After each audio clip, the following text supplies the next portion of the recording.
WBNE.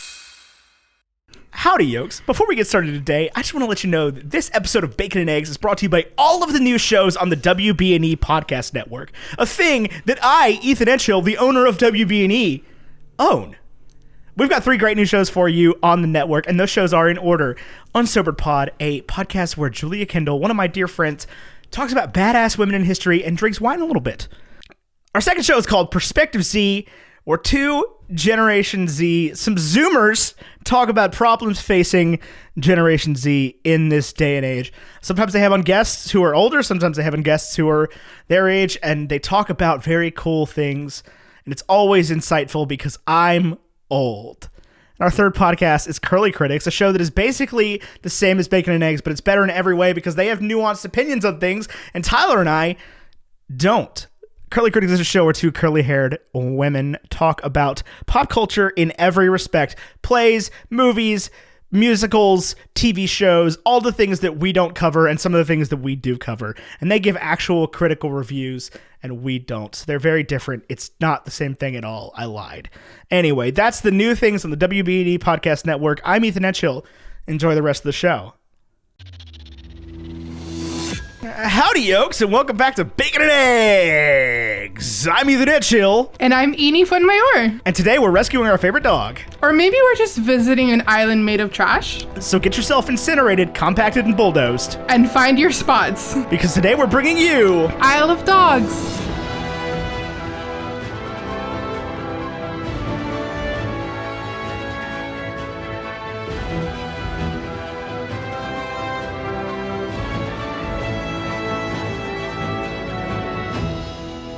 Eni, it's so great to have you again to talk about another film by one of our mutual favorite directors, Mr. Wes Anderson. I'm so excited. I love Wes Anderson so much. I do too. He's so good. This movie, directed by Wes Anderson, was released March 28th, 2018, which was...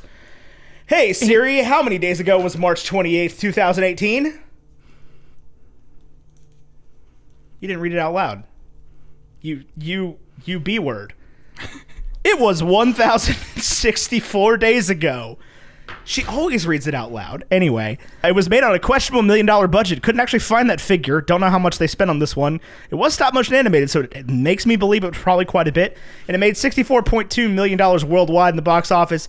Got a 90% critic rating and 87% audience rating on Rotten Tomatoes and 82 on Metacritic. Eni, do you have a positive review for Isle of Dogs? I do. David Stratton? Sure, Stratton. Says, with its beautiful formal imagery, its gallery of hugely likable canines, and its cheerfully crazy plotting, Isle of Dogs really is a unique experience and a thoroughly enchanting one. Wow, I can read. I meant to tell you that was David Stratton of The Australian, which is apparently a Australian... So this is where Tyler would do... I am not Tyler Carlin. This is I where am Tyler not would do doing a truly awful Australian accent. Absolutely and he'd be like, not. G'day, mate. With its beautiful formal imagery, this gallery of hugely likable canines, and its cheerfully crazy plotting, Isle of Dogs is really a unique experience and thoroughly enchanting one. There it is. There it is. Normally, I'm decent at that. I don't think I just nailed it, but it's not the worst I've ever done. And I've got a positive review here. Negative review here from Adam Graham of the Detroit News. Adam Graham says, Anderson's projects have always had a meticulous quality to them, but Isle of Dogs is exacting to the point of alienation. Someone needs a leash. Rude. Right? Rude. This man didn't like this movie, and it's sad. It is. Like, this isn't obviously my favorite Wes Anderson movie, but it's not? Every time it's not. I would have thought it was, for sure. It's not. No. I think Moonrise Kingdom is probably my favorite. I just watched Moonrise Kingdom this weekend. I actually wanted to suggest that we watched it, but I knew that like we would get people on the A, it's on Disney Plus, and B, it is like animated. Yes. So I knew we'd get people interested in that because I think Moonrise Kingdom is a little bit of a hard sell compared to most of them. I'm curious to see what Adam Graham has to say about Moonrise Kingdom if he didn't like Isle of Dogs. Yeah, this one is very family friendly. I thoroughly enjoy this movie like a lot. Every time I watch it, it just brings a smile to my face. And So- it's Real quick, we've got listener reviews. Okay. I've got one from Nora here that says, really interesting and fun to watch. It's been a while, but it's intriguing. Just a fascinating concept with amazing presentation. And I've got a review here from Tyler Carlin. I don't know who that is, but somebody Never named heard of Tyler him. Carlin said, this movie slaps. that's an accurate review. I will be honest. I will be 100% with you. This movie does indeed slap. It does. It does. It slaps very hard. I love this movie. So you asked me about if like to cover this movie. I was like, yeah, absolutely. Any Wes Anderson movie you want to cover, I am down. And I was like, should I rewatch it? Because I'm pretty sure I just rewatched it like a couple months ago. And I'm like, oh, I'll rewatch it. And like every single time I watch this movie, it just brings me the most joy. Like it just makes me smile the entire time. So this has some interesting thing. Tip of the tongue, teeth, and lips.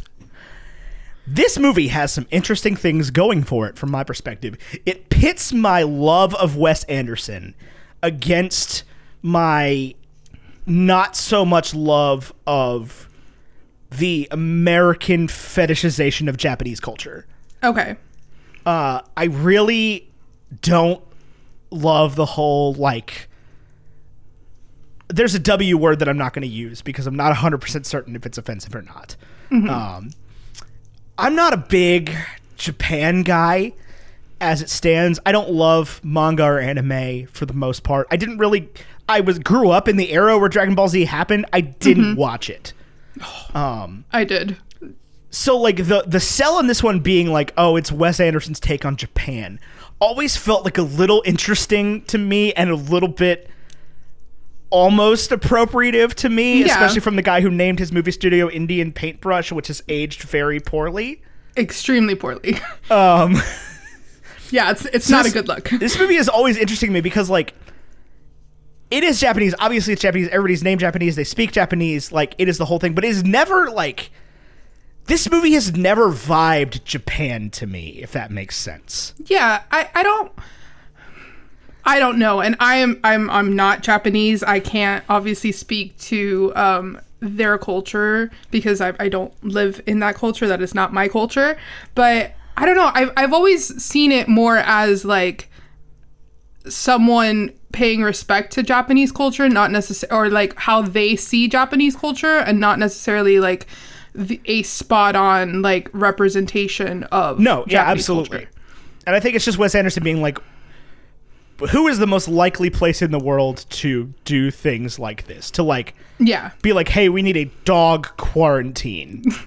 Absolutely. And I would still say, I truly think this movie vibes Russian to me more than anything else. It vibes like Cold War Russian to me, even down to the score. I think is very like, I can see that. Very Cold War and very much not like this post-imperialist Japan that we were presented with, because this is obviously we're presenting this movie with a Japan that never existed, and never could have existed. Like the Japan that took over after World War II was so much different and so much more vibrant and so much more technology focused than this like autocratic Japan that wages war against the dogs. And obviously it's just an interesting setup, and Trash Island could be anywhere. They're just dogs. Like, I love this movie. This is I would say one of my top 5 Wes Anderson movies for sure.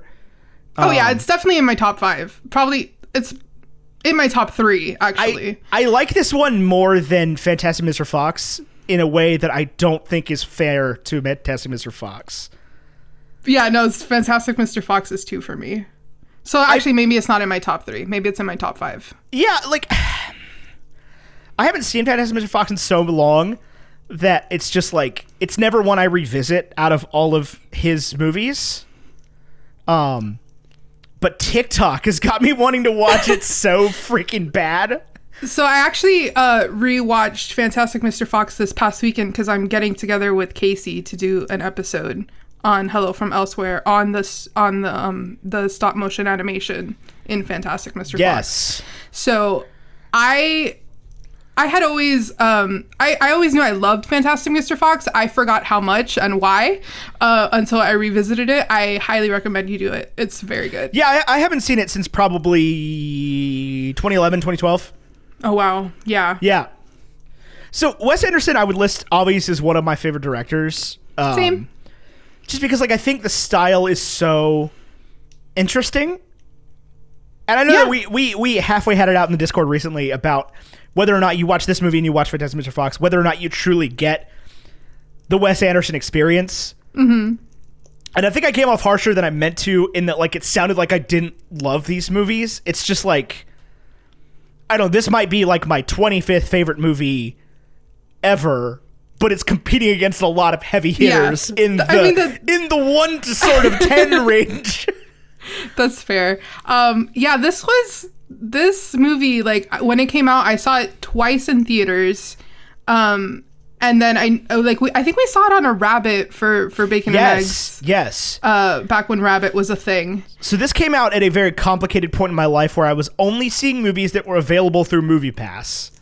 Oh God, MoviePass. And this was not available through MoviePass in my area, so I did not see it in theaters. But I did, like, for whatever reason, when we did the Rabbit, it was like I watched it, and then I watched it with my mom, and then I watched it with Caitlin, like 3 times in 3 days.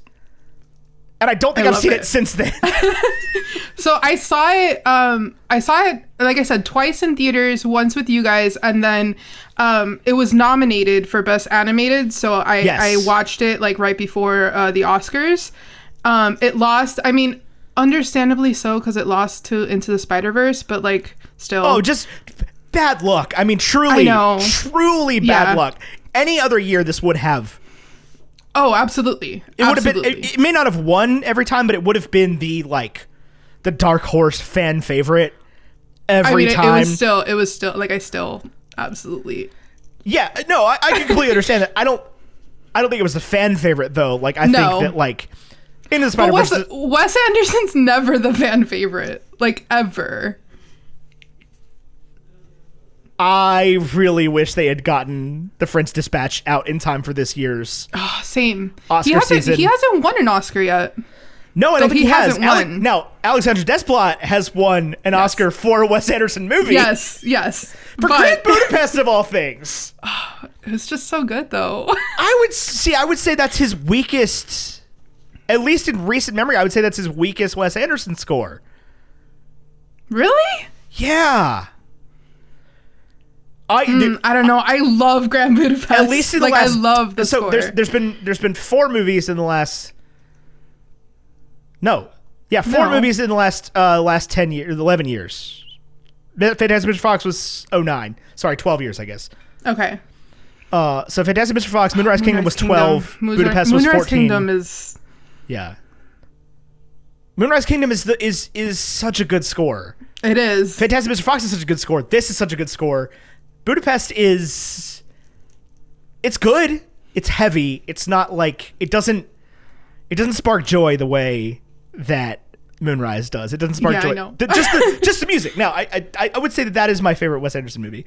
Although same. Although I would say that my favorite Wes Anderson movie is the one I just watched.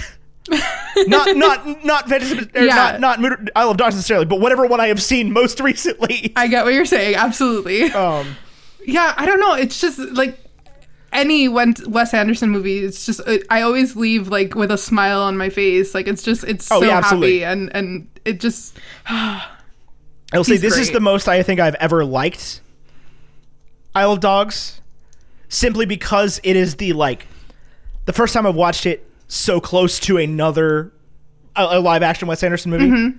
Like, I just watched Moonrise Kingdom on Saturday, and then I watched this today for the show, and I was like, I was wrong about what I said about you not getting the full effect. I still think good.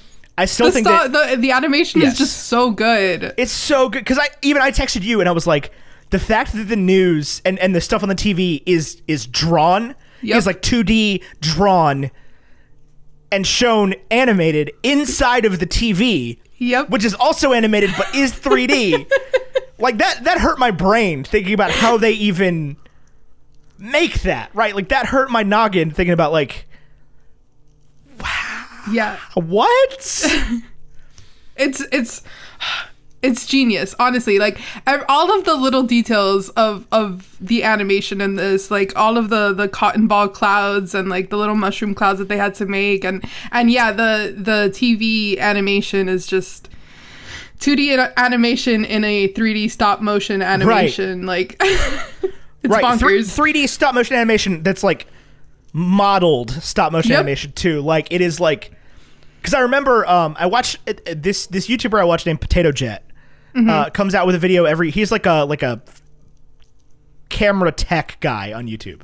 Okay. And he comes out with a video every year that's like what camera every Oscar nominee was shot on. Oh God. You need to send me that this year. I will. But the year that this was nominated, it was like he had to keep making caveats for it in every category because it was shot on a like stills camera, like a Canon EOS 1X 1DX, because it was shot literally frame by like picture by picture on a stills camera. And so he was just like, this is so complicated to say every time because like I have to make its own category for I love stop motion animation. Like I know that cool. me and you have gone back and forth on animation, but like stop motion specifically is just so interesting and so cool how they do like all the things. I will say that I like stop motion in modern day more than I ever have previously. Back when it used to be like the only way to animate stuff, it was either frame by frame drawing or frame by frame stop motion. It's like I could live without, the OG King Kong, where it plays it at 16 frames a second or whatever. But when it's like this and they move the hairs and stuff on the dogs, then it's just like watching a masterclass in how to make stuff. I'm watching it like I don't even know how you start, right? Like I don't know how to open the program and click file new. Like I'm so far behind. It's so crazy. It's so intricate, and it's like literally moving a hair per frame. And the dogs are so detailed, like all of the different hairs and all the different dogs, and everything is just it's so pretty. I will say the detail of the dogs almost ruins it for me. It verges on uncomfortable for me. Why? Like, almost because it's just like it's so like detailed and like I could watch the hairs move. I don't like puppets at all. Oh, that's right. I don't like puppets at all. And this they almost come close to like activating the I don't like puppets part of my brain. Okay, I get that. See, I love puppets. Yeah, I mean I admire puppeteers and the art form behind puppets. I love puppets. They just put the original Muppets show on Disney Plus, and I've watched like a lot of it already. Like I'm not gonna, if you put the Muppets on, I'm not gonna run out of the room screaming. Like I understand that Kermit is not an actual frog, and I think the Muppets, the whole Jim Henson family of products, I think I have an easier time dealing with than some of the other ones. It's really like marionettes freak me out. There's that. So you're not going to see the new Pinocchio movie? Oh my god! When I texted the group chat about that, and I was like, Benicio del Toro is making Pinocchio, and you were like, that sounds awesome, and I was like, that sounds like the worst thing I've ever. Not Benicio del Toro, Guillermo del Toro. Yeah, Guillermo del Toro is making the Pan's Labyrinth guy, the eyes and the hands, Mitch McConnell guy. I was so excited about it until you sent us the actual image. I cannot believe that wasn't the first place your brain went to. Nope. I was like, oh, okay, it's gonna be awesome. I went to absolute body horror. Like immediately, just like, how is Guillermo del Toro going to ruin this? Like, how is he gonna make Pinocchio? So my brother is like a huge Pan's Labyrinth, like Guillermo del Toro, like right. He loves all of his stuff. My brother loves all the creepy things. Yeah. So I went, like, after you told us a couple days later, I'm like, hey, look, this is happening. He's like, that sounds amazing. I'm like, yeah, that's what I thought. And then I showed him the Pinocchio, and he's like, that's awesome. I'm like, no, it's not. Right. Like, I'm like, that's terrifying. People are gonna love it. And there's a certain subset of people that are gonna be like, this is the coolest thing ever. Like, this is the way it should be done always, and that's fine. Like. I understand that I'm not everybody. I don't like puppets. I don't like weird stuff. I don't like horror movies that much. Like me neither. But people go in for that stuff. They go in for the slasher movies. People love Guillermo del Toro movies, especially. They thought Pan's Labyrinth was the greatest thing ever made. And like, it's a good movie. I've never seen it. I've seen it. It's a I've never good seen movie. It is very weird. I mean, I saw this, what is it, The Shape of Water, and like that was like, I feel like to this day that is one of like 3 Best Picture winners I've never seen. Does the fish guy creep you out? No, I just like it. That one's not even weird to me. It was just like honestly, when I saw that it was Guillermo del Toro, I was kind of like, okay, what's the catch? What's the catch? How are you gonna ruin this? Because she falls for the fish. Right, but like the fish guy didn't freak me out. It wasn't nearly as weird as it could have been. It just for sure, but it was still pretty weird. But for whatever reason, I just had no desire to watch it at all. That's fair. Like I have not been able to make myself be like, okay, I'm gonna sit down and rent The Shape of Water right now. Like I've seen almost every other Best Picture winner. There's a few scattered throughout there, but like since they started doing it in 38, I have seen 90% of them, 95% of them. I have not seen The Shape of Water. I've probably seen less than you, but I have been trying to watch like all of them. I don't know about this year though. I don't even remember what's nominated for Golden Globes this year. So I actually have been going through the Golden Globe nominations and watching them. The best picture. Oh yeah? Yeah, the best drama Golden Globes and watching them. 2 of them in particular really caught my eye because I when I first looked up the Golden Globes, it was the first time I heard of these 2 movies. One is called The Trial of Chicago 7. Oh, I saw that. Did you watch it? Yeah. On Netflix? Yes. Okay, so there's a really interesting thing that happened this year, and I think this is a really interesting conversation to have going into Oscar season. I don't think either of these movies is going to win. I think they're going to give everything to Nomadland, which I have not seen. Okay. That is definitely what I've heard. That's like the Vegas odds are like as low as they've ever been. Mm-hmm. This movie, Nomadland, which is not streaming yet, is going to be like the movie. Anyway, there's a movie called The Trial of Chicago 7, which if you watch that movie, you know that it features a character named Fred Hampton, who is the leader of the Black Panthers in Chicago. There's also a movie called Judas and the Black Messiah, which is I haven't seen that one yet. Which is directly about the assassination of Fred Hampton. So there is a movie. There are 2 movies that are nominated for best drama at the Golden Globes that are at least feature the same historical character in the same time period. That's interesting. Which is very interesting. I've watched both of them. I haven't seen Judas and the Messiah yet. Judas the Black Messiah was very good. It is an excellent. It is the kind of. It's like a Black Klansman type movie where it's almost like. It's not quite that funny. Mm-hmm. Not quite that interesting. It's not Spike Lee. It is a different, newer, young Black director named Shaka King who very much was like, I want to make a Spike Lee movie. Okay. Now, obviously, that's giving him a disservice. He made his own movie. He did whatever he wanted, right? But like, sure. It is very unfortunate they came to bat against Aaron Sorkin. In this, because I think in any other year this would have been a major contender. Any other year would have been a major contender. They make this story about Fred Hampton, the assassinated Black Panther leader, right? Yeah. Trial of Chicago 7 was so good, though. It was very good. I was gonna say, like, have you seen it? It's very good. It is next level for a movie. Yeah. I truly think it's the best movie I've seen since Parasite. Like, it is my absolute front runner for every award this year. It's so good. It's the best performance I've ever seen from Sacha Baron Cohen. Oh my God, he was amazing. He was amazing. From Eddie Redmayne. Ever. Yes, Eddie Redmayne, absolutely. who won the Best Actor back-to-back, I believe. Did he? I think he won for Theory of Everything and for The Danish Girl. I thought he was did he win for Danish Girl?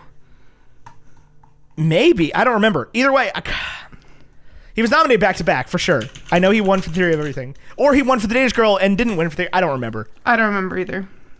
It's been like 7 years now since that happened. I can't remember anything before last year.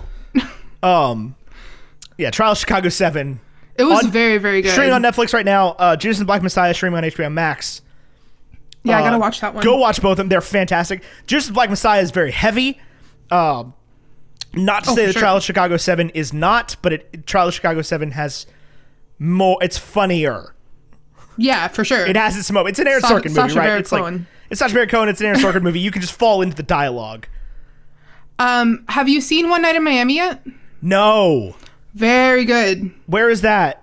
Amazon Prime. Okay, cool. Yes, I want to watch that. Very, very good. I highly recommend it. We sat through the new Denzel movie that came out, which was not good. I don't even know which one that is. It's Denzel and Rami Malek and Jared Leto. Yes. Not great. On Netflix. Is it Netflix or HBO? It's I don't either remember. HBO, it's one of the Netflix or two. HBO Max. Can't remember, but I remember looking through the covers, and I was like, Yeah. "Is that Denzel Washington and Rami Malek and Yeah.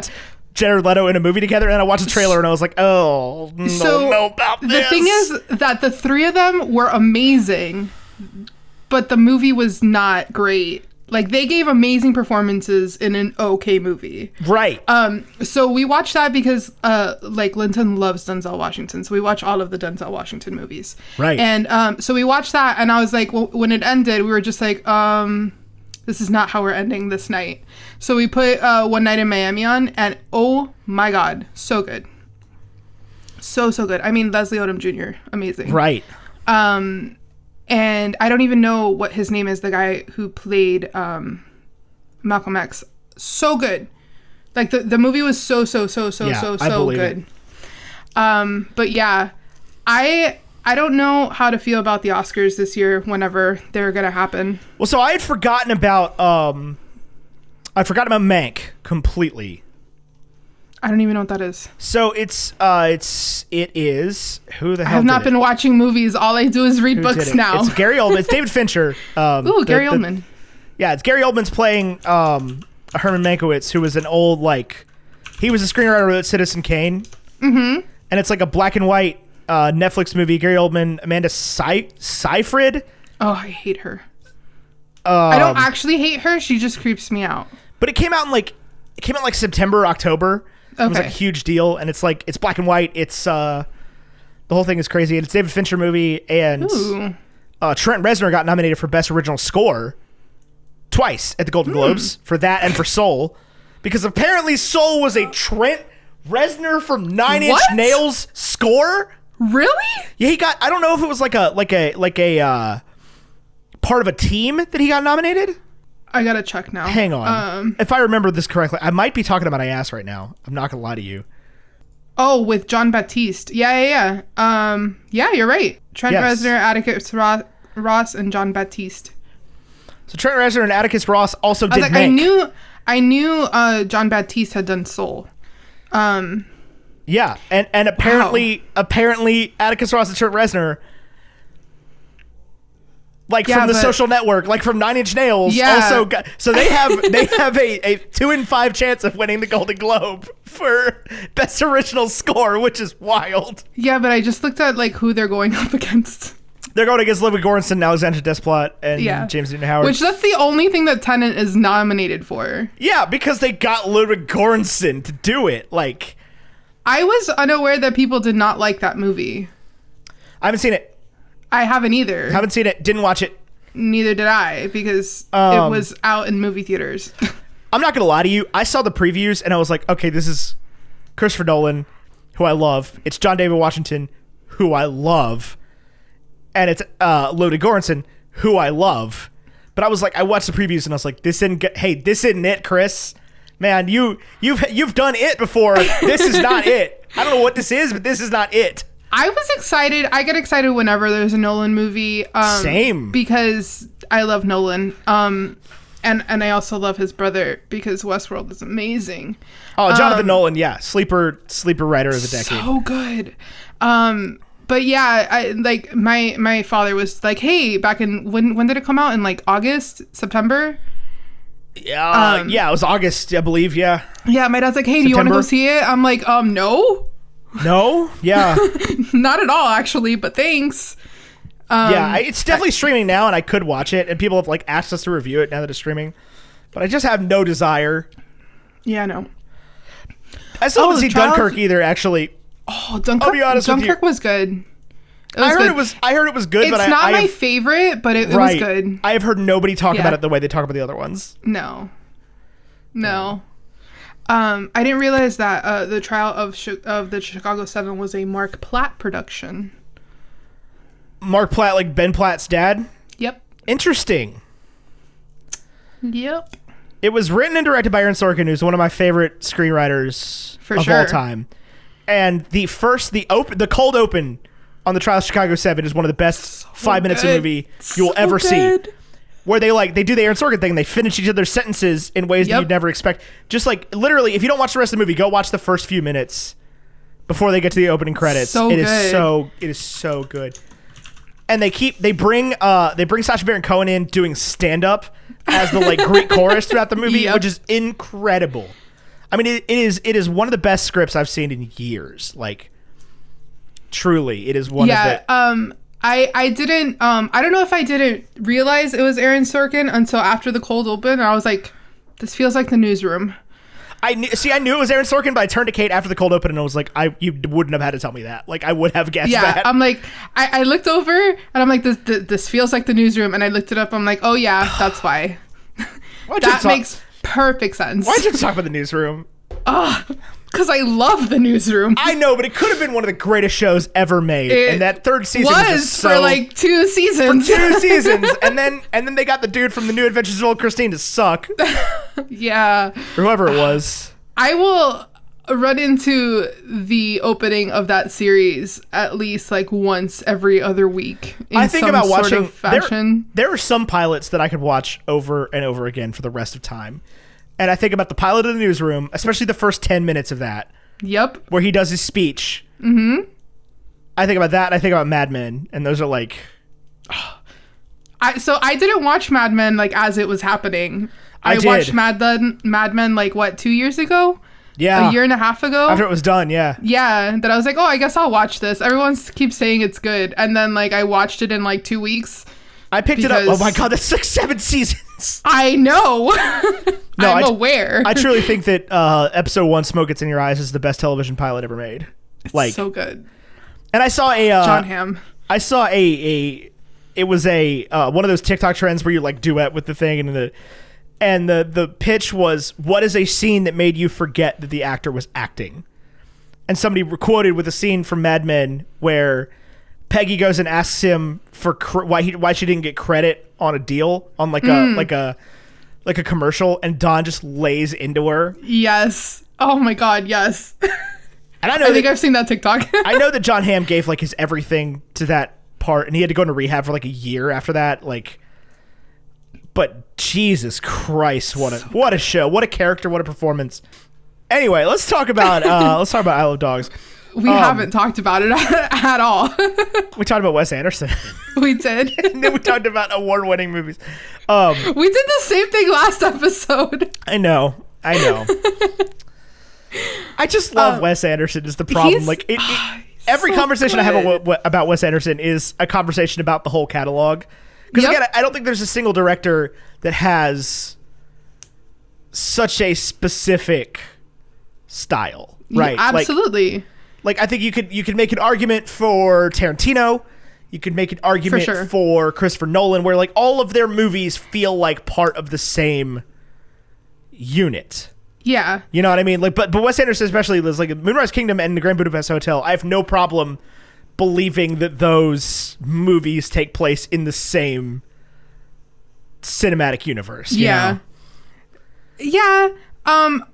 I guess. I don't know. I always feel like each of his movies are like just so completely different from the other one, and yet you absolutely 100% know that it's a Wes Anderson movie. Well, because Wes Anderson breaks every rule you can find to break, right? Like you're not supposed to line stuff up in the center of the frame. You're not supposed to like dead on shots. You're not supposed to do 90-degree pans. You're not supposed to do XYZ, the dolly shots and everything. He does everything wrong.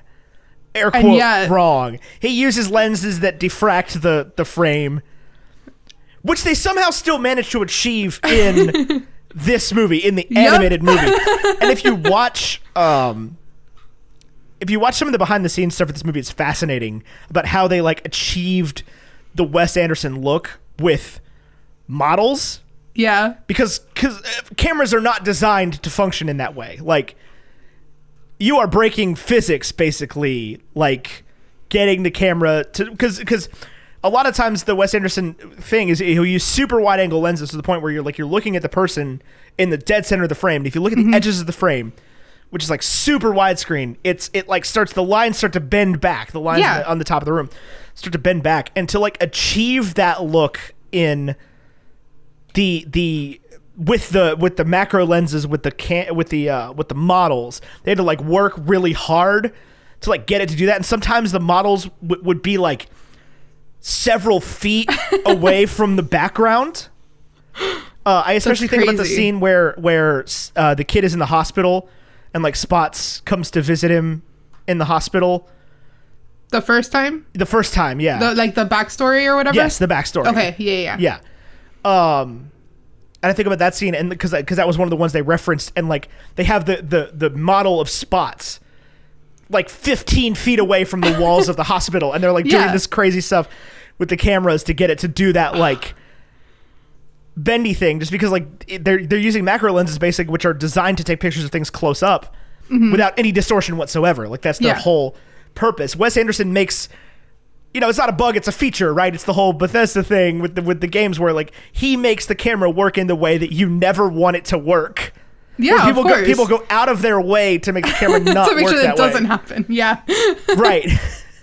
Like you go to film school and they're like, hey, if you use too wide angle of a lens, you're going to start to get distortion and diffraction. And Wes Anderson was like, sounds like a great idea. Okay, so use wide angle lenses so you get distortion. But that's why I remember one of the first ever, like, probably big arguments you and I ever had on Discord was about how, like, you can't have cinematography in animation. I was wrong. String me up on my bootstraps. I was wrong. Okay, I saw How to Train Your Dragon 3, The Hidden World. I saw Frozen 2. I realized I was wrong. I saw Pixar's Soul. Oh my God. And realized that I never, ever had a leg to stand on. Okay, well, I was not gonna like completely drag you, but I think this is a great example of just, you were absolutely wrong. Like this, the cinematography in this movie is just insane. But also, this was not what I had in mind though when I made those examples, because this is, whether it is animated or not, this is still legitimate cinematography. Like it is made with a physical camera in a physical room doing physical things, right? I get you. Like that is what I so often feel like. I talked to Scott Nicewander about this recently, about cinematography in animated movies, and why we were so impressed with Pixar's Soul is because Pixar's Soul gives you the vibe that there is a small animated man with an animated camera on his animated shoulder following Joe Gardner around. Yeah, absolutely. And like thinking about what the light would look like in this underground jazz club, and thinking about what an anamorphic Panavision lens would look like in this light. And they really did that better than it's ever been done in animation before. Like it is, and I said it in the Soul episode, it is one thing to do a scene like the end of Frozen 2 where the water comes and like overtakes Arendelle and like stops and everything. That I get in animated movies, and that's why I was kind of like always sort of hesitant on cinematography in animated movies, because it's the infinite tripod, right? Like it is cool, but there's not there, at least till recently, there was not really camera work. Yeah, I get what you're saying. It has definitely come a long way recently, I think, with Pixar and Disney and the stuff Wes Anderson's doing and the stuff Leica's doing and the stuff Illumination's doing. It is like very much becoming a real thing. But like if you watch Toy Story, it's like those are locked off tripod shots. It just feels like it was drawn, right? And there's nothing wrong with that. Animation obviously is drawn, whether it's drawn in a computer or drawn on paper, like it is drawn. It is still a flat thing. Like it can be as 3D as you want it. You can model it as 3D as you want it. It's still like it is a flat thing that you're creating. The good thing is that the more the technology grows and the better the technology gets, the better the movies are going to get, and the more cinematography you're going to be able to recreate it digitally. And that's always been the case in stop motion movies. Like if you go watch the behind the scenes on any stop motion animated movie, I promise you it's fascinating. Whether it's this, or whether it's Fantastic Mr. Fox, or whether it's any of the Leica movies, Kubo and the Two Strings, or whether it's or Nightmare Before Christmas. Like a lot of people don't realize what they went through to make The Night Before Christmas back in 1990, whatever it was. Yeah, it's where like those were real sets, and they were models and stuff. Those were real sets, and like Tim Burton came through and was just like, nope, this set is wrong. Remake it, just like, and they would have to like rebuild these sets. Have you watched the Props docuseries on Disney Plus? I have not. So they have an episode on Nightmare, and Danny Elfman's actually in the episode. That's cool. Yeah, because he has like one of like the original Jack dressed Jack Santa Claus like with the reindeer and like on the sleigh. Like he has the original one. And they showed us like in there they show you a bunch of like the original Jack Skellington models, the original like curly mountain thingy. Okay. And it's just like it's insane, and they go into how all of the stop motion was made for that. Right. Insane amount of work, like so much work. It's just like painstakingly just move you a little bit and then move you a little bit and then move you a little bit. If you haven't watched it, I would recommend going and watching. It's a Netflix series called The Movies That Made Us. Okay. And they did a Christmas special this year where they did like a couple different Christmas movies, and Nightmare was one of them. Ooh. And they got Danny Elfman on to talk about how he got like screwed over by Tim Burton during that movie. Ooh. Because he was supposed to voice Jack Skellington and do the songs and everything, and they like replaced him without telling him, and they made his wife tell him because she was also working on the movie because she got hired to replace the original screenwriter, the dude that wrote Beetlejuice, and then like didn't write the movie and spent his whole paycheck on cocaine and then died. And like oh yeah, Disney didn't let them tell that story. Well, Netflix let him tell that story about how the original screenwriter was the dude that wrote Beetlejuice and was like Tim Burton paid him a pile of money and was like, write the script for me, and he just didn't do it. And they were like, hey, did you write the script? And he was like, nope, spend it on drugs, need more money, thanks. Well, didn't Danny Elfman voice Jack? Danny Elfman, I don't remember whether Danny Elfman ended up voicing Jack or singing the songs. He was supposed to do both. He ended up not doing one of those two. They either had somebody come sing it or had somebody come voice it. I think it was the voicing. Okay. I believe that Danny Elfman sung the songs. Probably.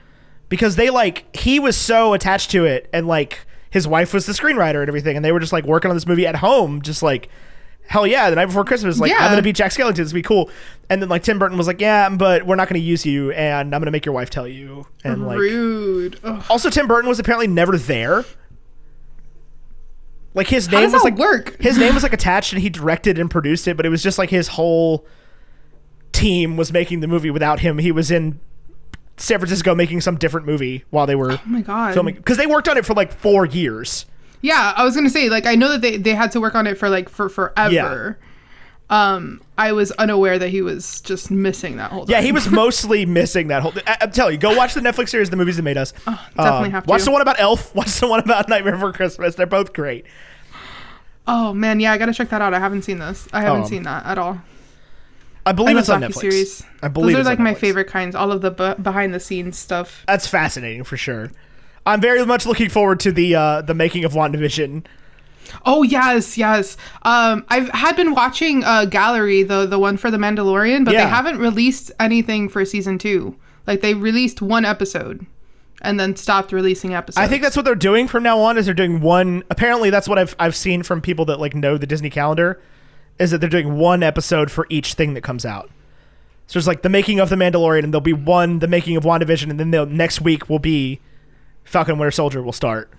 That's rude. And there'll be 1 week of the making of Falcon and Winter Soldier, and then Black Widow, and then 1 week of the making of Black Widow, and then that's rude. Considering else. They gave us like, I think like 9 episodes for the first season. Yeah. That's rude. They can't let you too much that. behind the scenes, apparently. That's so upsetting. I love that series so much because of it. Well, I could listen to Jon Favreau talk like forever, and Taika was in like most of those episodes too, and he's hilarious. So, yeah. Yeah, it's funny. The Movies That Made Us about Elf, they got everybody involved except for Jon Favreau to come on the show. So they just kept talking about Jon Favreau in the third person. I feel like Disney was like, nope, not allowed. Yeah, no way. That's 100% what happened. Disney was like, yeah, you're not allowed. You have to come do this. Yeah, you're busy that day. Sorry. No, so go ahead. No, you go ahead. I didn't actually.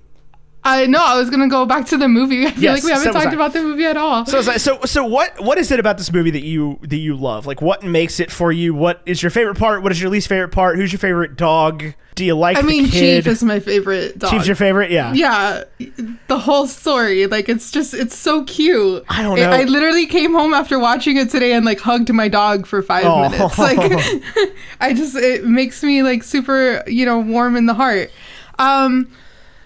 My favorite scene.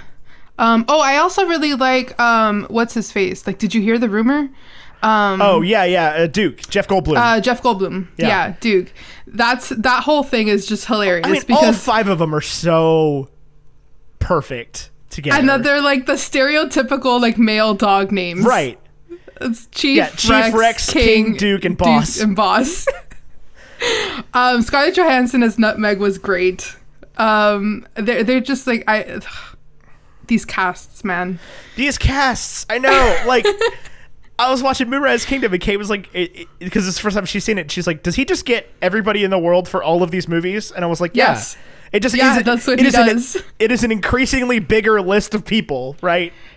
Yeah, because I didn't even realize that Greta Gerwig was the girl, the foreign exchange student from Ohio. Yeah. I didn't realize that was her Nope, me at either. all, or that Frances McDormand is the like interpreter. I knew that. I recognized her voice. I didn't recognize her voice at all. Yeah. I recognized her voice because I just seen Moonrise Kingdom. That's fair. And I had actually just looked it up and been like, okay, so this was the first one she was in, but she's been in Isle of Dogs. I think she's set to be in The French Dispatch as well. I think so. I don't remember. I haven't even seen that trailer in such a long time. I saw it when it first came out, and then now I don't remember anything. Bill Murray's in all of them. Harvey Keitel's in all of them. Bob Balaban's in all of them. Tilda Swinton's in all of them. Edward Norton. Edward Norton is in, not recently. Yes. Yeah, since Grand Budapest. Yeah, which has only been 2 of them. Yeah. Yeah, Grand Budapest was his first. Okay, well then, yeah, he's in those 2. Yeah. Usually you get one. I don't think you did in this one, but usually you get one of the Wilson brothers. We didn't get a Wilson brother this movie. Normally get a Wilson brother. You got Jason Schwartzman writing it, but not in it in this one. Yeah, weird. I really like the entire scene of Chief and Atari in like on the Disney island, on the like amusement park island. Yes. Like when he goes on the slide and then they play fetch and then he gives him a bath.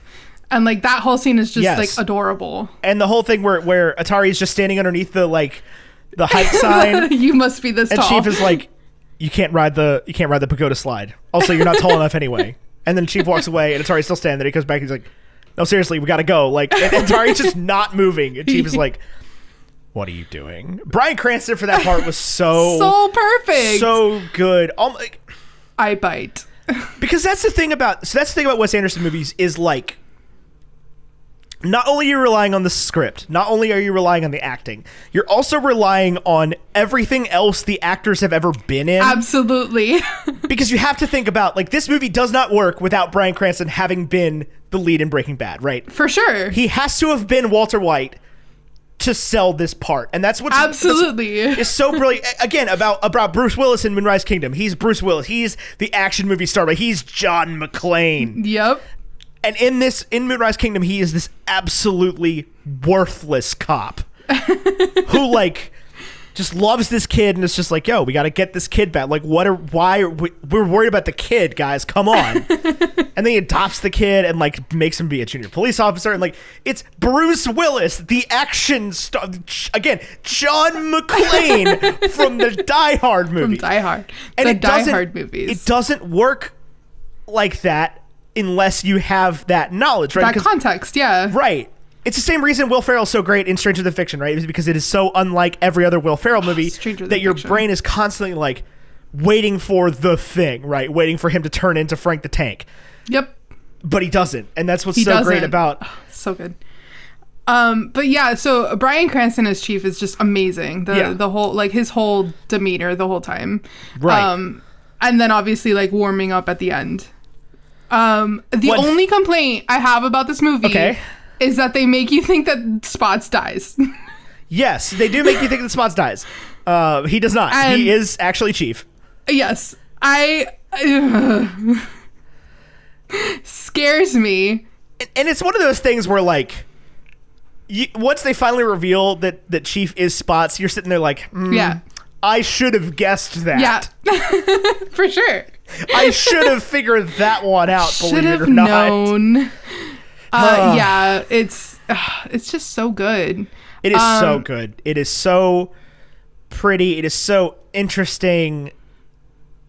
Just the whole story that tells. So for those of you who haven't watched it, basically the pitch is that this is a Japan that never happened, where dogs have gotten disease to the point where they are harmful to people. We find out later that it's because of human interference. Yep. And them releasing diseased fleas to give them, like, snout rot or whatever it is. It's the canine flu. The canine flu, and then... And, yeah, I think it's like snout rot or snout something. Something like that. These diseases that have gotten harmful to dogs and also harmful to other people. And so this crazy, like, dictatorial mayor of Megasaki decides that he's going to banish all dogs to this trash island that isn't actually like an island. I guess it is. The map is confusing. Well, because the whole thing is that this island has been, like, trashed in some way, shape, or form. Like, every section of this island has been either consumed by, like, volcanic something or, like, a tsunami or... But they lead you to believe that the city of Megasaki is also on this island. But it's not. No. But, like, I don't know. I got confused when I was looking at the maps and stuff earlier, and I was like, is this an island? Like, it's huge. And there's just, like, uncharted areas of trash, but also an amusement park. Yeah, like one section was an amusement park, one section was like a science lab. Like, it used to be inhabited, and now is just a landfill. Yep.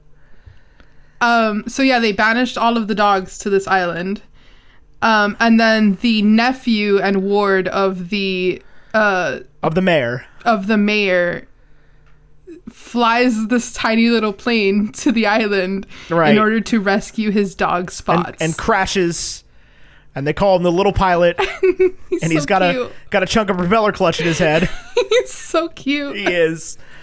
And he can talk to the dogs. He has or he can't talk to them. He has I guess he can talk to them, but he has like a thing that interprets dog for him.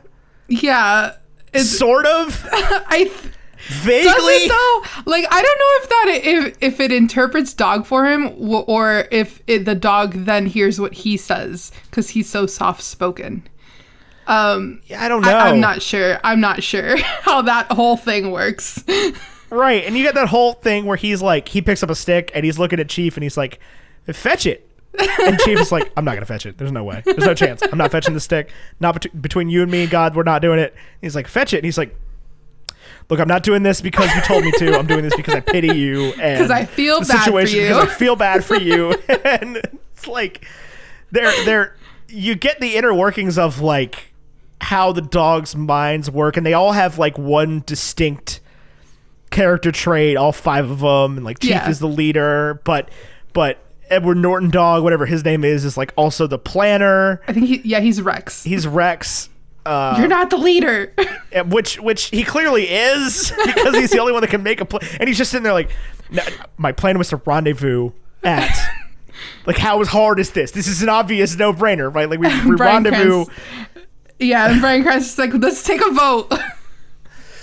Because Chief wants to be the leader so bad because his name's, Chief, Duke. They're all named leader names. They're Chief, Duke, King, and Edward Norton's Rex. Yeah, Rex, which is King, and then Boss. They're all the leader, right? Exactly. They're all alpha dogs. Except for Spots.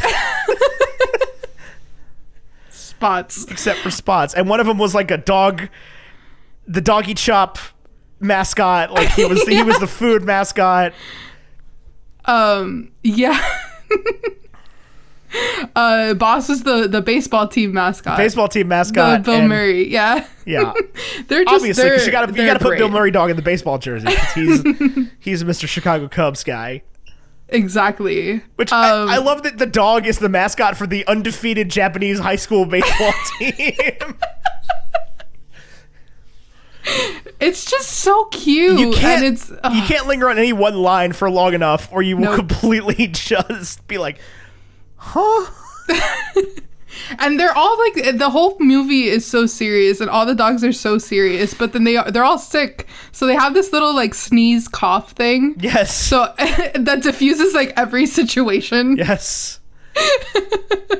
Oh my gosh. And then we find out that the mayor of Megasaki is behind the dog flu and had the scientist that was making the cure like had him killed. Right. And then he was killed himself. Yep. In a suicide or whatever. Yep. He was actually murdered with poisoned wasabi. The wasabi in your blood determined that you had X amount. I was like, wait, what? I know. The exchange student from Ohio giving these like eulogies. Just like Professor Miyamoto or whatever, leader of the science party. The wasabi in your blood was an amount of poison to kill like 500 elephants. It was whales, I believe. Oh, that's what it was. It was whales. Enough poison to stop the heart of 500 whales. Oh, and Yoko Ono as the assistant, actual Yoko Ono. I mean, it's just like, I don't know how he does it, right? Because it's always been the case. The man made his first movie, which was freaking Rushmore. Yeah. And was just like, we got Bill Murray as like one of the leads. Like, let's go. And it's just about this kid, Jason Schwartzman, going to like high school with Bill Murray as the like. And it's just like father since figure. then, just everybody. Willem Dafoe's been in a bunch of them. I mean, everybody in the world. Timothy Chalamet is in the next one. We got a couple, one, yeah. He's going to be the new guy. Couple first-timers. He's going to be the new guy. I feel it. Benicio del Toro as the lead in The French Dispatch. Timothy Chalamet in The French Dispatch. Got a couple new timers because, like, we saw how well Ray Fiennes did in Grand Budapest. That was his first time working with. So good. So good. Yeah, I love Grand Budapest so much. Incredible movie. Wait, Tilda Swinton's in this movie? Oh, she's the pug she's the that watches the TV. Yeah, she's the pug that watches TV. Yeah. No, she's in all of them at this point. Like, oh my god. That's the gift that I love using the most. The pug like turning around in the wide eyes. Yes. They're like, she could see the future. And the other one is like, she just understands TV. It's gonna snow. Her and then the other dog that she's with is just like an alcoholic. Yeah, he drinks he's the Saint Bernard that drinks the brandy. Yeah. Oh my god, I don't know where he comes up with this. Like, I have no idea. The dude's like, where does he get these ideas? Like, I you could it's say just everything. Everything is just like, what was it that I told you? Like perfectly like insane. Yes. It's. And you could say the same thing about a lot of these like writer, director, producer guys that like try to one man it as much as possible. Where like where do they get these ideas? Like where do Christopher Nolan's ideas come from? Where do Tarantino's ideas come from? Where do because they're not like Spielberg types. Like Spielberg comes in and is like, okay, I'm Spielberg. I'm gonna direct a movie. Like somebody else wrote this movie and I'm gonna direct it. We're good. I'm gonna direct it. But like these people out of it. These people that have their hands on the project from day one is always crazy to me. It's like you got to come up with the story, you got to hire people to you got to find funding for it, you got to hire people to write it, you got to direct it, you got to hire the whole team, you got to find actors. Like I mean at this point like he's writing the parts for the actors already. Oh sure, yeah. You call up Bill Murray or Edward Norton. You're like, hey, I've got a role for you. You have to do it. I need you to play a dog. Right. I need you to play a dog. I need you to play a Nazi. Like you have to be the leader of the Gestapo. Like. Oh my god. I don't know what else to say about this movie other than it's delightful. Every time I get to see Edward Norton in a part like this or in Moonrise Kingdom, it is crazy for me because like every other movie he's saying he's such a dick. Yeah. Constantly, like he's Tyler Durden, he's the dude, the actor nobody wants to work with in Birdman. And he is like notoriously hard to work with and like not a super nice person. Yeah. But in these Wes Anderson movies, he always plays these like fairly kind people. Like the Scoutmaster he plays in Moonrise Kingdom is bumbling and dumb, but like truly cares about the kids, right? He's like, no, and even because he plays what, the cop in Grand Budapest. Yeah. And like, yeah, he's the cop, but like he's also kind of like a fan of the hotel and like and of everybody. So like so it's just he's very delightful in the Wes Anderson movies. Right. It's like it makes you wonder what Wes Anderson sees in this man that like nobody else does, where he gets to be in like American History X, but also in Isle of Dogs as this dog that can plan stuff. What do you think Jeff Goldblum shooting for this movie was like? Because I imagine Jeff Goldblum showed up for like 45 minutes and was just like, I heard a rumor. I heard a rumor. Yeah. Did you hear about this? Did you hear about that? It's just like the most Jeff Goldblum part. And the dogs always, they're just like, oh, what? I didn't hear that. No way. Are you kidding me? They're so invested in it. Oh my gosh. What else? I love Jeff Goldblum so much. Oh, he's amazing. I love him so much. Did you watch his show on Disney Plus? No, what? That what came show? out like at launch. He had like the what was it, like the In the Life of Jeff Goldblum or something? Oh no, I did not watch that. I remember hearing about that. He is so eccentric. I love him. I believe it. I love him so much. Like he is so kooky. I feel like the Jeff Goldblum we get on screen is the real Jeff Goldblum. Like at this point, every time, like The World According to Jeff Goldblum. That's what it is. So like each episode, he would basically do like research into like this one thing. So like the first episode is like sneakers. So he goes to like a sneaker con and like buys like these crazy sneakers and just goes through like why everyone is obsessed with sneakers and why they cost so much. But he's Jeff Goldblum, so it's a lot of fun. That doesn't surprise me at all. That's so good. Like you should watch it. I will. We do not. It's very funny. We do not deserve Jeff Goldblum. We don't at all. Forgive me. Ugh. You're fine. Getting late. I slept like 3 hours last night. Oh no. It's just one of those nights, you know. Yeah. Where I wasn't having a bad night. Wasn't sad or anything. Just sitting there at 5 a.m. Just like. Oh, it's 5 a.m. Be really good if I could get some sleep. That happened to me the night before last. But right? What's today? It's Wednesday, so like Monday night. Yeah, Monday night that happened to me. I was just like, oh look, it's 4 a.m. If I go to sleep now, I can have 3 hours of sleep, or I can just wait the 3 hours and I'll deal with it tomorrow. Right. I feel like those times it's almost better to just stay up. Like it is. There's definitely part of me that's like, if I'm gonna get 3 to 3.5 hours of sleep, I should just stay up. I'm just gonna stay awake. Yeah, definitely. Cause like I wasn't even doing anything. I wasn't sitting there on my phone. I was staring at the wall. Like I put myself in bed at like 1:30. It's staring at the wall, just like. Sure, be great if I could fall asleep right now. Yep. Love that for me. I feel that. I finished recording with Julia. I picked up my cousin from her first day of work, and then I came home and I was just like, okay, cool. I'm gonna go to bed. It's like 11:30. I'll get like an acceptable amount of sleep. Right. Nope. I was on TikTok for half an hour and I was like, okay, I gotta stop with the TikTok. Gotta stop. And then I stopped with the TikTok. I put some music on and then I just laid there and I was like, okay, well, I'm awake now. See, that's me with the books though, is I'll sit there like, oh man, I gotta stop reading this book. Honestly, same. How many are you up to now since you're in the challenge with us? 28. God. Yeah. You're catching up though. I'm trying so hard right now. You're catching up, and honestly, with my new job, like I'm not gonna have the time that I've been dedicating to listening to books. Yeah, I know, but I'm not worried about you once Becca passed you, I wasn't worried about you anymore. I knew. Well, Becca and I are tied now, so yeah, because Becca's had a bad couple days. I mean, yeah, she has. But she's reading right now, so of course we're all she is. Screwed. Yeah, we're screwed. It's fine. Nobody can match her speed. Is the real thing. Like it's not fair, actually. So Becca and I have definitely like FaceTimed and read Because like our whole thing is like if we were friends like in person, like we would be hanging out at one of our houses.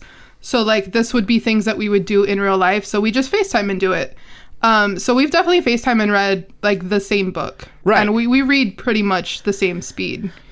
But I just haven't had time to sit and read with my eyes. She has more time to sit and read with her eyes. Yeah, that's the thing is I truly think the audiobooks are holding me back. That's because you refuse to speed them up. I just like I've been speeding some of them up, but like I like a good narrator. Like I do too, but since I started speeding them up, I tried to listen to Neverwhere on one like just normally, and it was too slow. Yeah, I will say I've definitely like I won't go any lower than like 1.3 now. Yeah. So I range between like 1.3 and 1.5, and then like depending on the book, like this last book, The Brightsiders that I just finished, like the narrator was like the Queen Gambit slow. So yeah, and that's the thing I was like, at a full 1.7 there. Before the book challenge, if I got to a book like The Queen's Gambit, I just would have returned it. Like I wouldn't have. Oh yeah. I wouldn't have done it. Like there's no returning books this year. That's the thing with the book challenge is like if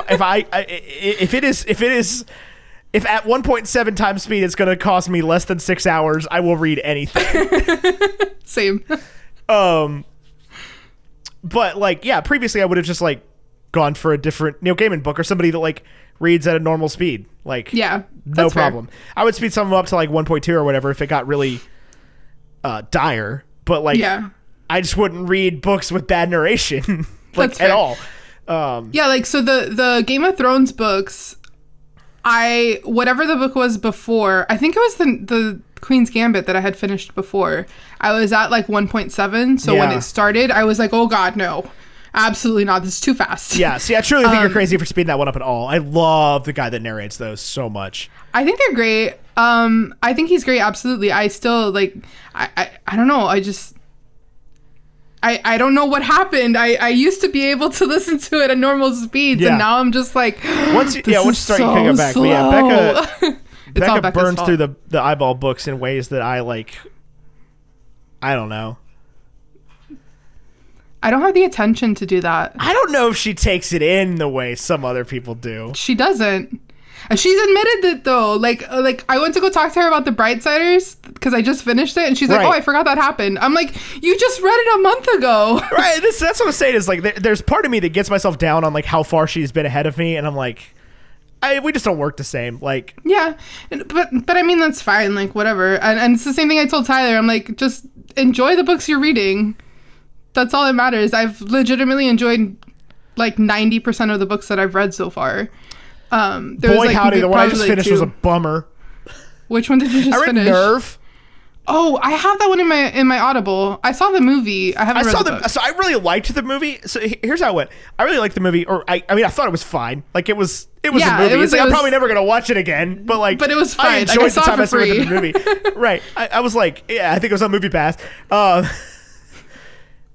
But yeah, it was like Emma Robertson, Dave Franco, and freaking Machine Gun Kelly, and I was like, this is cool enough, whatever. Like, sure. And then I was like, oh, it's a book. Let me listen to the book way back in the day when that movie came out, and I started it and like sampled it and was like, I can't deal with this narrator. And so I put it back, but then I saw it was free on the Audible catalog, and so I was like, you know what? I'll just listen to it 1.7, it'll be fine. And I was just like, God, shut up. That's how it was with what was the one that I didn't like? I recently gave a 1 star to. I can't remember. I feel like there was like 3 books that I didn't like. One of them was the Bridgerton book, which like thank God for Shonda Rhimes. And the other one was the Carrie Hope Fletcher book that I read that I just could not get into at all. There was a third one, I can't remember, but it was the same thing. I was just like waiting for the book to end. I'm like, okay, I get it. Like just finish what you're saying. Like I'm over this. Completely over this. Right. But I think out of the 28 books, I think that those are the only 3 that I can't. Yeah, I mean, I've enjoyed most of the ones I've read so far. For sure. I haven't enjoyed some of them as much as I thought I was going to. Like, Percy and the Wallflower was fine. I think it was a much better movie. I haven't read that in forever. Yeah, I read that one when I was younger. I just thought it hit so much harder as a movie. Oh, for sure. That's how I feel about Simon. Oh, I 100%. Because like I saw Simon and then read the book, which was probably my mistake. I saw Simon and then read the book. I did too, but I don't think it would have changed anything. Maybe. I just think the ending is so much better in the book. I mean, in the movie. I've since read 3 Becky Albertalli books. 1, 2, 3 Becky Albertalli books that I've absolutely loved. See, I want to read the book about Leah because I liked Leah in the movie, not because I liked Leah in the book. It's the problem. I really liked Leah on the Offbeat. Like that was that's been my favorite one. I hated Leah in the book though. In the first one, I can't remember Leah in the book. I can only think about the movie. And the book made the whole thing about her at the end, which is what I hated. I honestly don't even remember that. I just remember the movie. Like that's the version that I choose to remember. It's so good. It is. It's so good. It's so underrated. So I hope they make a Leah movie. That'd be good. With what's her name? Hannah Baker? Whatever her real name is. With Morgan Stark. What? Yeah. She's cast as Morgan Stark. In what? Originally in Endgame, and in whatever future Morgan Stark has in the MCU. Morgan Stark is a child. Have you not seen that deleted scene? No. Why would I watch the deleted scene? It's so good. I have not watched Avengers Endgame since the theaters. So I recently watched deleted scenes. What are you talking about? Well, excuse me. Yeah, there's a deleted scene where like when he snaps, he goes into the Soul Stone and he sees Morgan as like an adult teenager. That's wild. Yeah, I didn't notice that. It's Hannah Baker, whatever her name is. I was very confused. I was like, Morgan Stark is a child. That you had seen it. I don't watch deleted scenes. They're deleted for a reason. I do. No, I watched all of them. Aw. Deleted for a reason. Absolutely. No, the Endgame ones are even worse because half of them aren't rendered, and like, I'm sure, yeah, you have like a 2D animated Rocket Raccoon, right? Or it's just green screen, like yeah. I've never seen. Really I didn't know there was that much green in the whole galaxy. No, actually, the ones for Endgames, they don't have the green screens. They're just like they're definitely not like done. So everything's just like bright orange. Like bright orange. But yeah, that is the one that kills me the most, is that behind the scenes from The Force Awakens where Daisy releases the line about, I didn't know there was this much green in the whole galaxy. And it cuts to the windows of the Millennium Falcon just being green screens. It's the funniest thing I've ever seen in my life. Oh my gosh. No, I watched like all of the special features for Endgame. I also recently like rewatched the entire MCU. Yeah, I haven't before WandaVision. I haven't seen a Marvel movie since Spider-Man Far From Home in theaters. I was like after Endgame and then I guess after Spider-Man, I was just like, okay, we're done for a while. Like I'm okay. I'm ready for this break. Yeah.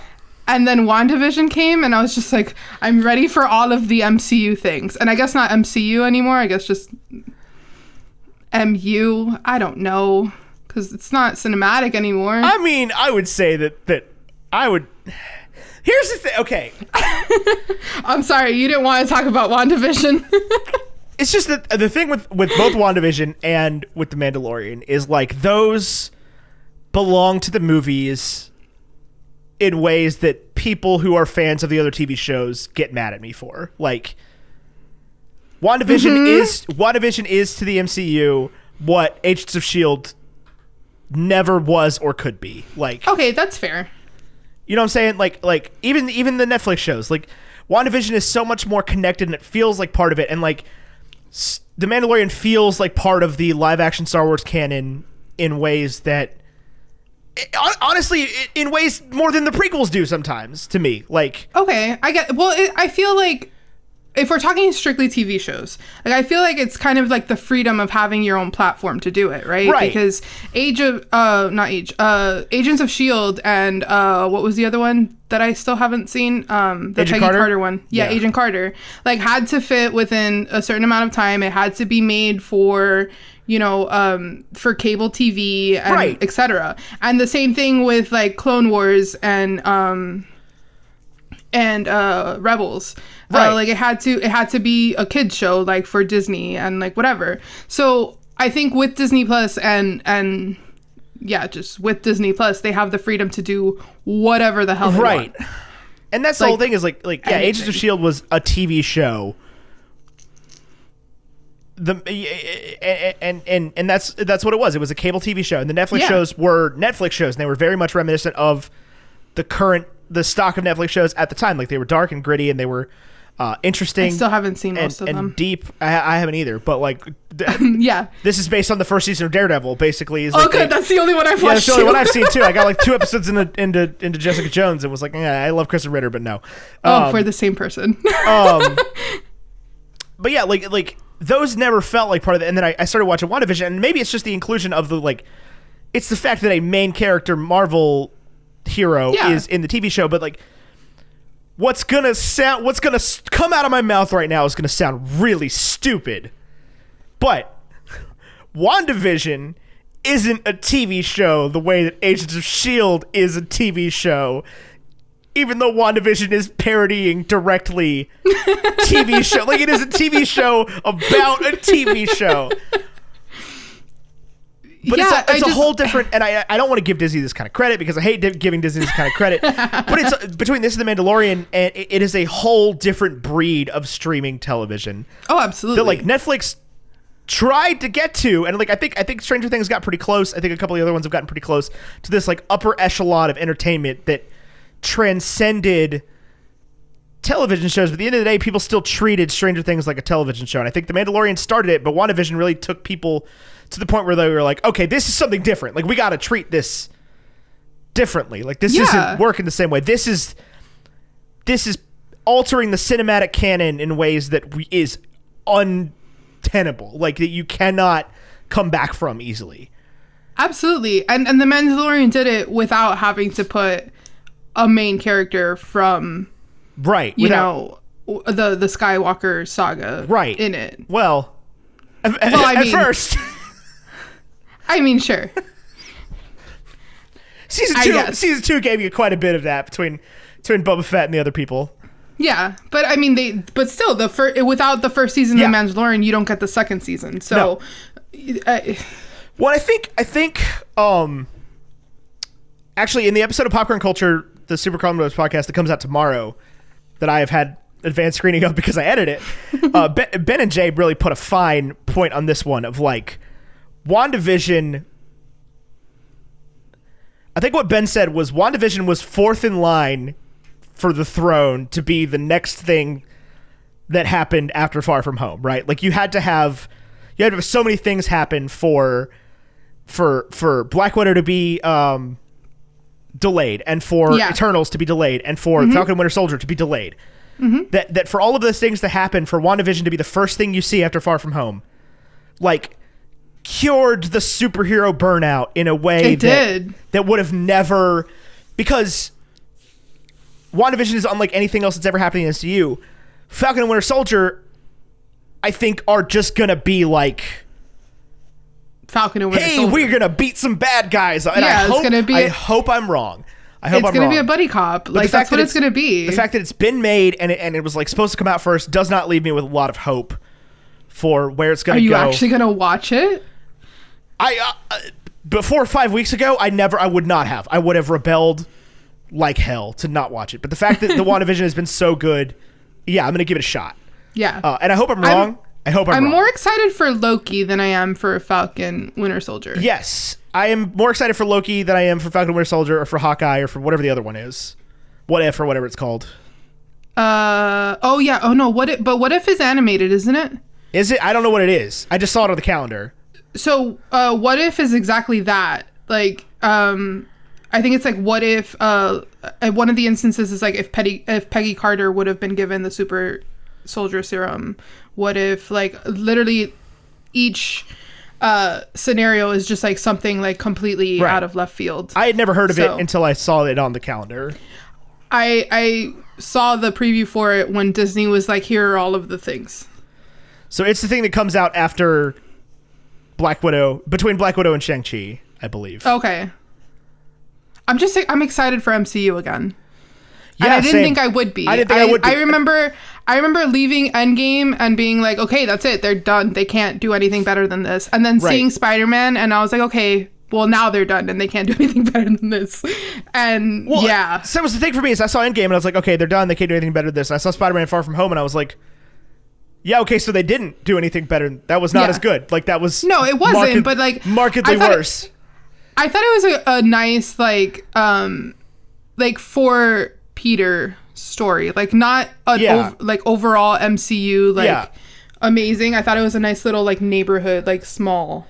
It filled friendly the spot, neighborhood Spider-Man. It filled the spot that Ant-Man did after Age of Ultron, and I think it went over about as well as Ant-Man did after Age of Ultron. Okay. Where it was just kind of like it was the next thing, like whatever. Yeah. But yeah, now seven episodes into WandaVision, I'm just like, I want all of the MCU content back. Like, tell me all the things. Absolutely, and that's the truly thing. I think it had to be WandaVision next to get everybody hyped back up, because like I think two things happen if COVID doesn't happen and everything goes according to plan. Black Widow is like fine, it's a movie. Yeah. I think Falcon and Winter Soldier. I was not excited for that at all. I wasn't either. I think Falcon and Winter Soldier was just like kind of a TV show. They're like, oh, cool, it's the Disney Plus. It's like, it's our answer to The Mandalorian. But, like, it's not, because it's just two guys you already know beating up some bad guys. Cool. Like, if you really like these characters, you will love it, which I don't like Bucky Barnes, so I don't. And then by the time WandaVision came out and I was already, like, bored of the MCU again, I would have been like, I don't care about Wanda Maximoff or Vision at all. These characters were very boring to me. Since they were both created in Age of Ultron, I have not really enjoyed their presence on the screen. And then I watched that first episode 5 minutes in. I was like, this is the best thing Marvel's ever done. This is the best thing Marvel's ever done. I love it so much. It's so good. It's so good. I love it so much. As someone who loves TV, like just every episode, like parodying off of the TV, like it's so good. Yes, it's so fun to, because nothing I love more than a good parody or a good reference, right? Like same. Nothing scratches the itch down inside my brain like watching like a cover song, right? It's like a very good cover song. It's like when Disturbed did Sound of Silence, but for 9 episodes. Exactly. Because it's really fun seeing them, especially when you get to like the Modern Family style and you're like recognize it because like, you grew up with, right? Yeah. And they for some reason do the Office intro even though it wasn't The Office. Yeah, well, I mean, they had to. And the whole like just Vision sitting in the director's chair, like interviewing, like getting interviewed, like that was perfect too. Yes. He's like, why? Hang on, why am I doing this? And then flies off, flies away. So good. And then the Munsters Agatha song. Yes. Amazing.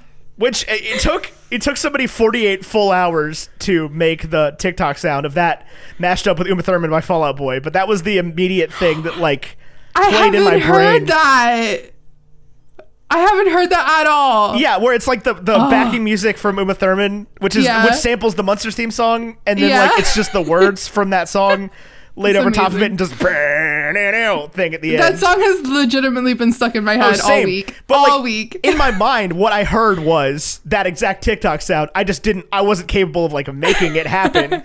It took 48 hours, and I finally saw one that was just like, hey, there it is. You know, they did this. This is what it really should have been like. And I was like, there it is. There's the noise that's been rattling around in my head for 2 days.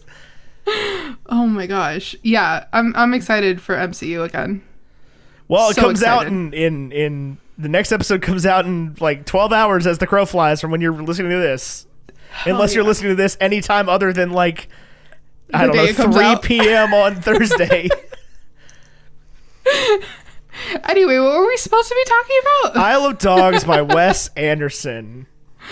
I've said it 7,000 times. It's a delightful movie. It really is. You can just go watch it. It's streaming on Disney Plus for some reason.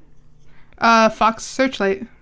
Yeah, that's it. Okay, yes. Yep. I didn't like, my brain forgot to make the connection because like when I sat down to watch it, I was like, you need to find out why this is on Disney Plus, and then like I figured it would show me, and then I thought the same thing as I was like opening Disney Plus. I'm like, why is this on Disney Plus? And then the first thing I saw was Fox Searchlight. I'm like, rest in peace, Fox Searchlight. You will forever be missed. As someone who is a Disney apologist, I am the most upset at the fact that there is no more Fox. Did they dissolve Fox Searchlight and they didn't dissolve Fox Searchlight yet. They have not, they dissolved Fox 2000, which I'm mad about. Yeah.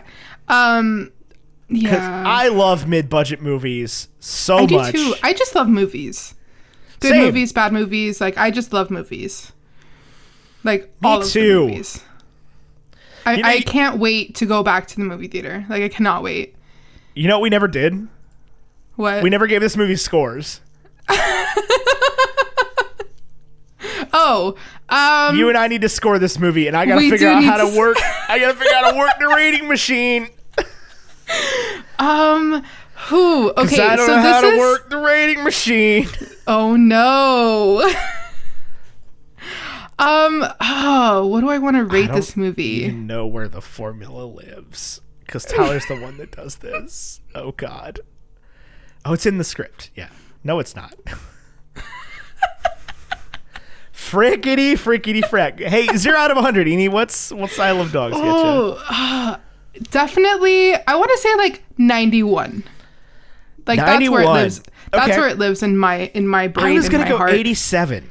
That's perfect. Yeah. I am really bad at rating things, and I've learned this in our book challenge. Oh my God! Give something a score based on 5 stars. Can't do it. Nope. I like, if you look at my scores, it's like 5 star or like 1 star. Like, there's no in between for me. I've realized that I'm very bad at rating things because I always like love all of the things, especially if it's like media that I like consuming, like movies, and especially Wes Anderson movies. Wes Anderson is top tier for me. Me too. Listener score it's still brutal, but listener score is a 76. Ooh, that is brutal. I will octuple check my math on that one at some point this week. That gives a Bacon and Eggs score of 85. Ouch. For I Love Dogs. Ouch. Must love dogs.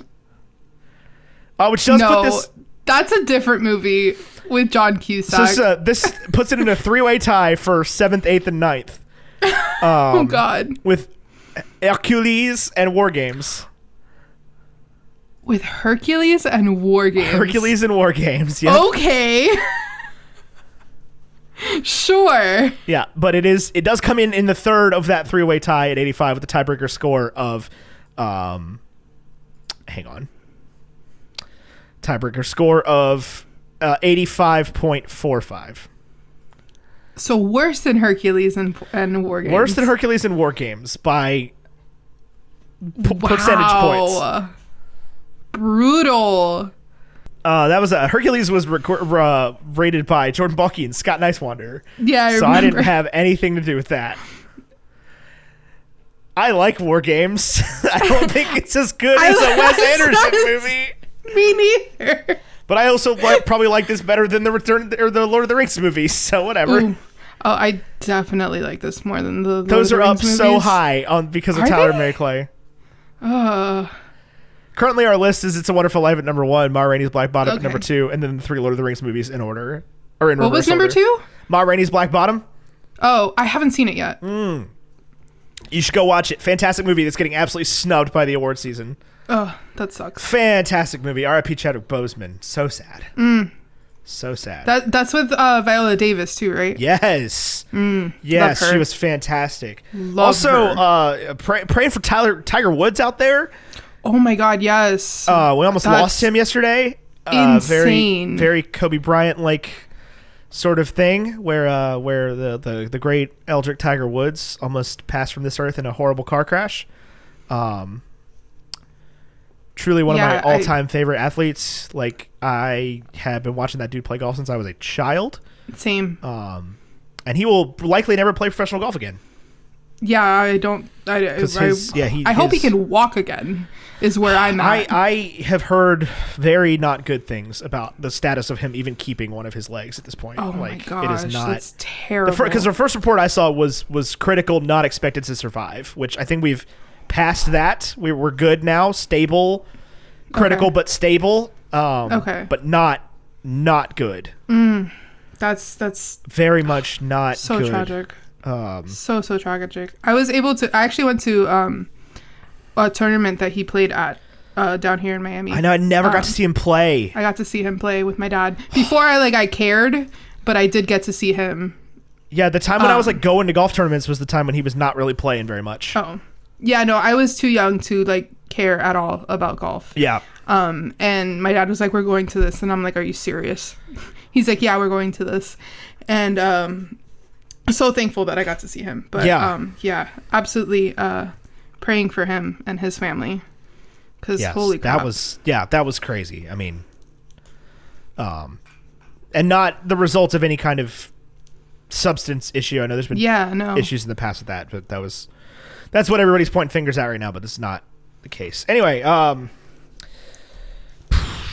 any final thoughts?